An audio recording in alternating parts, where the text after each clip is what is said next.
Psalm 109, verses 21 through 26. But do thou for me, O God the Lord, for thy name's sake, because thy mercy is good, deliver thou me. For I am poor and needy, and my heart is wounded within me. I am gone like the shadow when it declineth. I am tossed up and down as the locust. My knees are weak through fasting, and my flesh faileth of fatness. I became also a reproach unto them. When they looked upon me, they shaked their heads. Help me, O Lord my God. O save me according to thy mercy. But you, O sovereign God, deal well with me for your name's sake.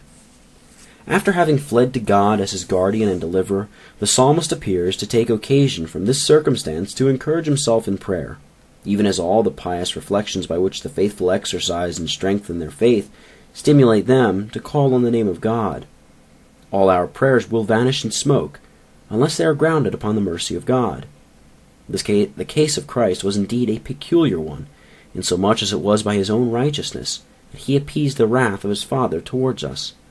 As, however, his human nature was entirely dependent on the good pleasure of God, so it was his will, by his own example, to direct us to the same course. What can we do, seeing that the most upright among us is constrained to acknowledge that he is chargeable with the commission of much sin? Surely we never can make God our debtor.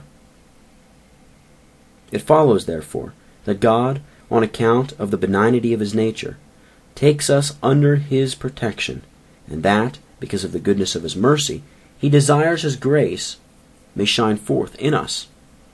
In coming to God, we must always remember that we must possess the testimony of a good conscience, and must beware of harboring the thought that we have any inherent righteousness which would render God our debtor, or that we deserve any recompense at his hands.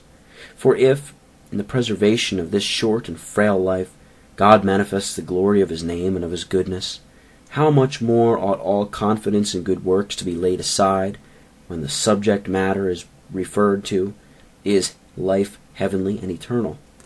If, in the prolonging of my life for a short time on earth, his name is thereby glorified, by manifesting of his own accord towards me his benignity and liberality, when, therefore, having delivered me from the tyranny of Satan, he adopts me into his family, washes away my impurity in the blood of Christ, regenerates me by his Holy Spirit, unites me to his Son, and conducts me to the life of heaven, then, assuredly, the more bountifully he treats me, the less should I be disposed to arrogate to myself any portion of the praise.